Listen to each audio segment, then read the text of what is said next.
It was just a little white table, but it brought tears of pride to my Uncle John's eyes.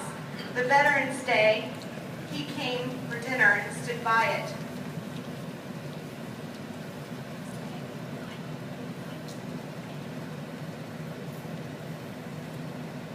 I'll begin again. I think we're ready.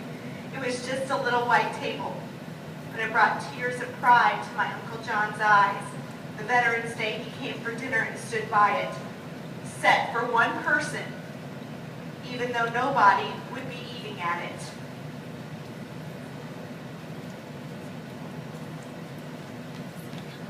It was just a little white table. But earlier that day, Mama had told Gretchen, Samantha, and me the little white table we were setting was for Veterans Day. It was just like the ones that have stood across America in the dining halls of the Army, Navy, Marine Corps, and Air Force since the Vietnam War ended. The tables honor the men and women who serve in America's armed forces, especially those missing in action, our MIAs, and those held prisoner of war, our POWs. It was just a little white table, but it felt as big as America when we helped Mama put each item on it, and she told us why it was so important. We use a small table, girls, she explained first, to show one soldier's lonely battle against many. We cover it with a white cloth to honor a soldier's pure heart when he answers his country's call to duty. We place a lemon slice and grains of salt on a plate to show a captive soldier's bitter fate and the tears of families waiting for loved ones to return, she continued. We push an empty chair to the table for the missing soldiers who are not here. We lay a black napkin for the sorrow of captivity.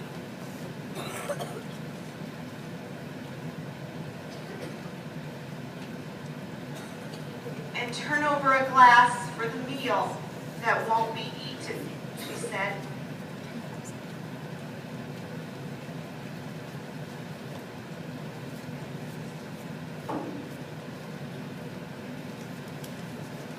We place a white candle for peace.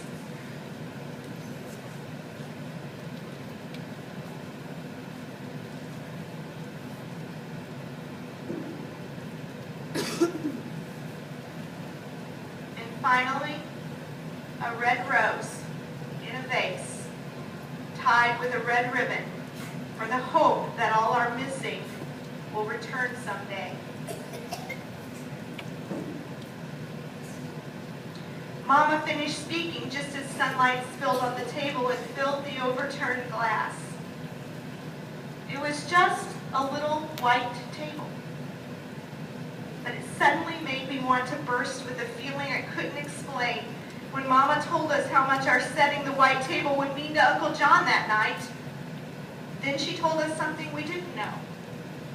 Our Uncle John, who gave us big bear hugs and spun us with airplane twirls and called me his Katie girl, was a POW in Vietnam before we were born. It was just a little white table, but it gave us the courage to ask Mama what happened to Uncle John in Vietnam, and she quietly told us the story. When Uncle John served in Vietnam, he was sent on a rescue mission, and his helicopter was shot down beyond the enemy lines, she began. And he and his 3 crew members were taken prisoner. One crew member named Mike had serious wounds from the crash, but Uncle John and the other men tried to help Mike get better and persuaded a guard to bring Mike medicine. Then one day when a guard looked away, Uncle John and the others had a chance to escape, but Mike was still too sick to go. So Uncle John stayed behind because he wouldn't leave a fellow soldier alone so far from home. But how did Uncle John get free? We asked Mama. Sometime later, Uncle John had a chance to escape again, and somehow he was able to take Mike with him, carrying him on his back and collecting just enough rainwater in big leaves to keep them alive until Uncle John found an American infantry unit to help them. But even though Uncle John did everything he could to bring Mike home alive, Mike's wounds were too serious and he died before the rescue helicopter landed. I know that Mike was only 20 years old and he dreamed of playing football, but he loved America enough to give his life for his country when duty called. And I know how much Uncle John loves America too. But he learned when helping Mike that a soldier risks his life for a fellow soldier, because the best of our country lives in every man and every woman who would lay down their life for you too. It was just a little white table, but it needed words of gratitude, like Mama's Thanksgiving meal. So before Uncle John arrived for dinner, Gretchen and Samantha and I decided to put 3 gifts of our own on the table to honor our veterans. Gretchen colored pictures of all the objects on the table, and Samantha wrote out the words of "My country, 'tis of thee" as a tribute in the song.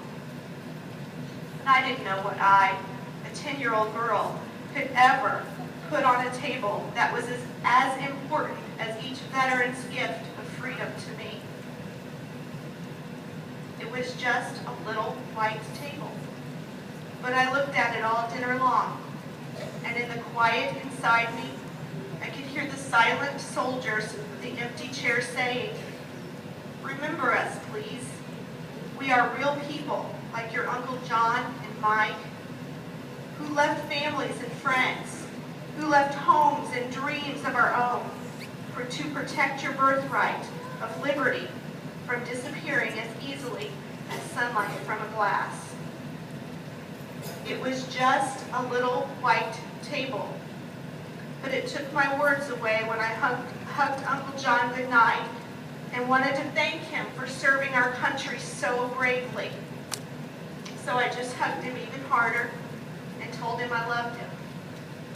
Uncle John hugged me back even harder than I hugged him. And that's when I knew what I had put on the table. My promise to put the words from my heart into a little book about America's white table.